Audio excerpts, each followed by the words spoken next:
Hey everyone, my name is Nathan Jones, and if you're new here, welcome. I talk about all things movies, specifically Blu-rays, and today we're going to be covering my sale haul for the Barnes & Noble Criterion sale, the 50% off MSRP price that's been going on for the whole entire month of July. So I was able to pick up a few titles. In fact, I have maybe a couple more titles I might be picking up here in a video coming up soon. I'll stay tuned for that. But, you know, I wanted to cover some of the things that I picked up for the month and also talk about some of them that I've watched and why I picked them up. And then a couple I have not yet seen, but I'm very excited to check them out. But before we jump into that, I would love to know what you picked up for the month. Let me know in the comment section down below what you decided to choose from the collection. It's always fun seeing this every single month, at least in terms of a couple times a year, I suppose, not every month. I misspoke. But I'm really excited to hear what you decided to choose and hear your thoughts on why you chose them. So let's jump into the titles that I picked up, and I'll tell you a little bit more about them. So first and foremost is a new one. This is actually spy number 1179. It's a film from 1968, and it really surprised me. I'm talking about Targets right here, which was a really exciting announcement. In fact, I think the BFI were putting this out at one point, but I don't know if that's still the case. So I could be wrong. Let me know in the comment section. But I decided to pick up the Criterion edition of this. So this is actually the Blu-ray edition of it. In fact, it's actually a little bit off, so I need to probably fix that. But it's got Boris Karloff in it. It's Peter Bogdanovich's first film, and I did not expect the direction this would go. Wow, what a film that just... I guess the start of it, there's almost like two colliding stories. Boris Karloff is like an aging actor there's a lot of meta stuff going on at the very beginning of the film, and his storyline and kind of what he's doing, in his day-to-day experience and his, dismay for a lot of the things going on around him. And then there's this nice family that is doing their own thing, and increasingly some weird stuff happens where the husband, the father, starts interacting in a way that doesn't seem right to society. And I'll stop it there. And you can probably guess just based on the cover, but man, I had a really good time with this film, and I didn't expect this from a debut film from Bogdanovich. And so I'm very excited. I definitely pick this up if you've not seen it. If you've not seen it before, don't look into it. Go into it as blind as you can, but it's really cool seeing the intersections of those two stories come together. But you're going to have a good time with Target, so I definitely highly recommend this film. All right, so next is spy number 667, and one that I've been wanting to watch for a very long time, and I finally picked it up, and I finally watched it.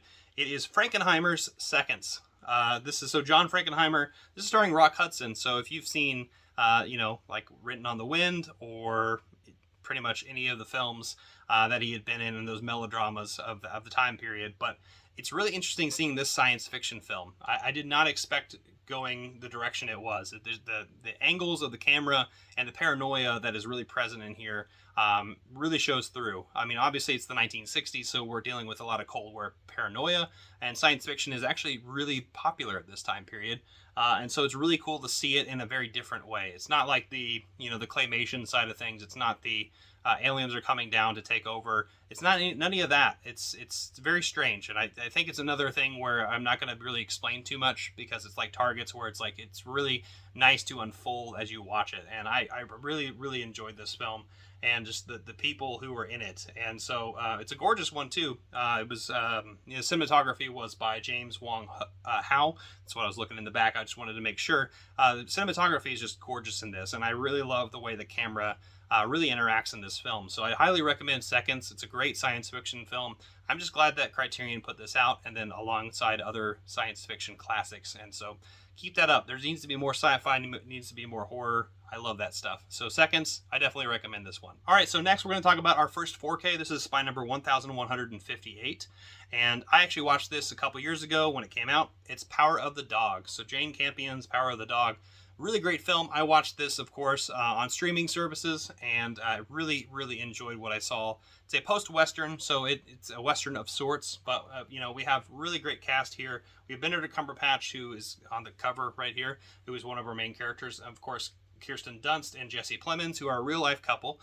They're really great in this film as well. And then Cody Smith McPhee.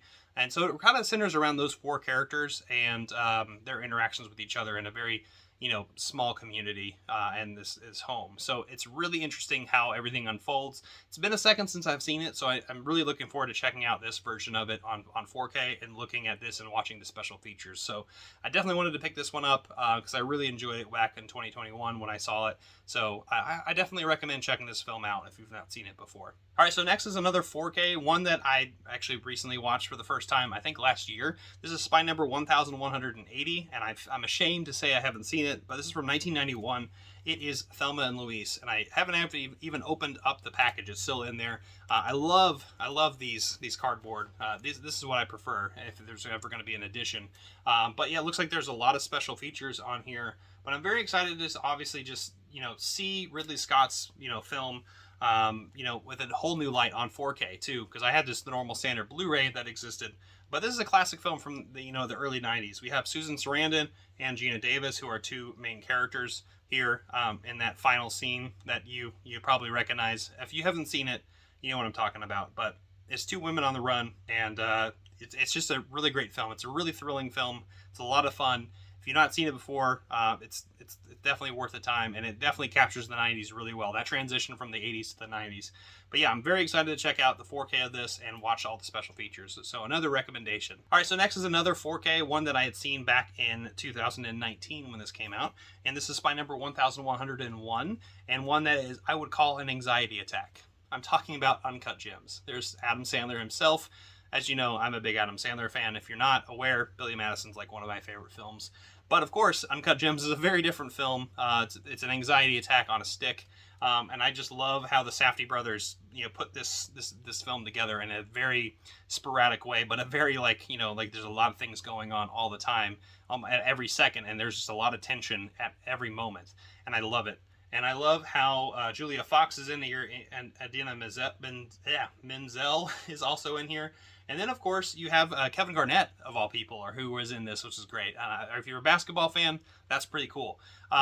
Yeah, but I really enjoyed this film. It's a film where you got the sleazy Adam Sandler kind of in a lucrative business with diamonds and whatnot, and some craziness ensues. But it's a thriller of sorts, and like I said, it's an anxiety attack. But I highly recommend it. It's a great film. Can't wait to watch it on 4K. All right, so now we're jumping into the films I have not seen, so I can't really speak too much on them, but I'm really excited about this one, and this is actually one that was recommended by my friend Ronnie. Thank you for watching as well. This is Spy Number 1082. I've been meaning to pick this one up for a second since it got announced, but I'm talking about the signifying works of Marlon Riggs right here, which actually has quite a bit of films here. It's got Ethnic Notions, Tongues Untied, Affirmations, Anthem, Color Adjustment, Non Je ne regrette rien, no regret, and Black is Black Ain't. Wow, that's a lot of films, and I'm very excited. These are films from 1986 all the way up to 1995.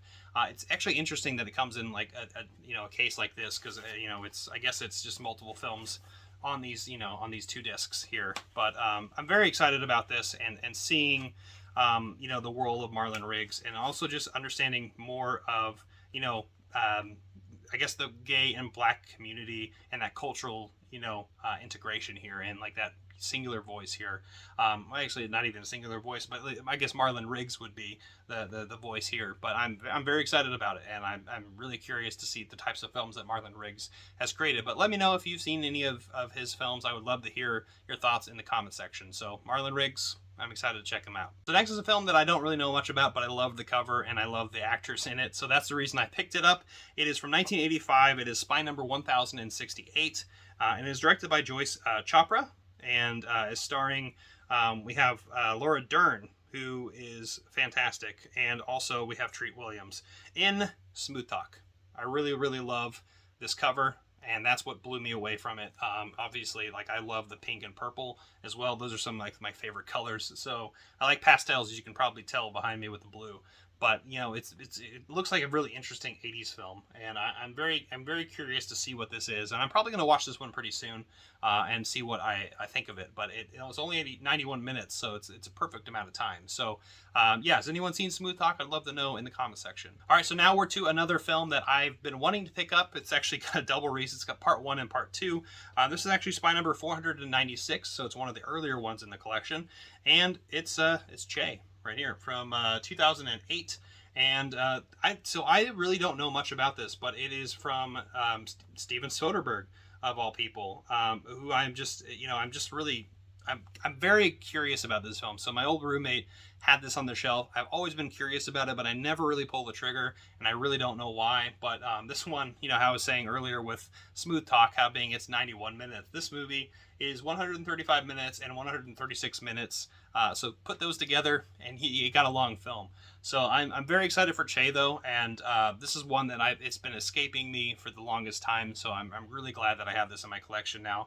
And when I carve out the time for it, I'm excited to dive into this because I love Steven Soderbergh. So very curious about this one.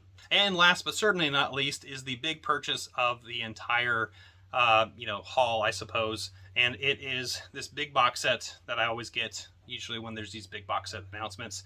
It's Pasolini 101 right here. So 9 films from Pasolini. I actually put the films, it's right in here. This is it. This is actually the back of it. So it's got 9 films in here. I'll let you see those. I'm probably going to mispronounce them all. But, I'm very excited about this. So I actually have not seen any Pasolini films. Actually, I lied. I have seen Solo. It's not in this one. But I have seen Solo. That one is definitely a hard sell, of course. But for this film box in particular, I'm really curious. I've been wanting to watch The Gospel According to Matthew for a long, long time, especially after my friend Chris Hurtado, who's been publicly shaming me on his channel. I might link him, but I might not, since he's publicly shaming me. But yeah, I've been wanting to watch Pasolini ever since he really dived into it a little bit. So I'm really curious about this. I know my good friend Elliot had done a deep dive on the transfers of them all, and I'm glad that he did that, and he put himself through 9 films really quickly, which is great.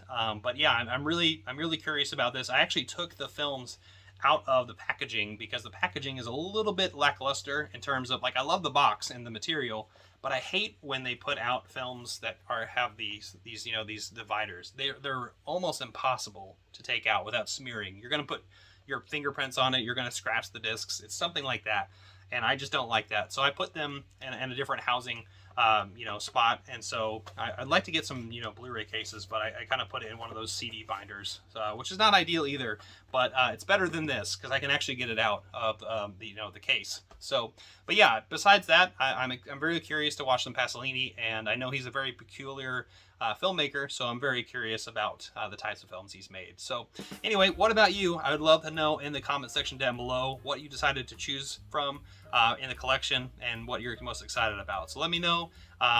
Criterion sale is not over yet, so be sure to shop a little bit more if you have the money. And here in a couple days, probably, I'll have another release of maybe a little bit of a trip to another Barnes & Noble. So thank you so much for watching. Give it a comment, share, hit the notification bell, subscribe, and I'll see you next time. I'm not jonesing around.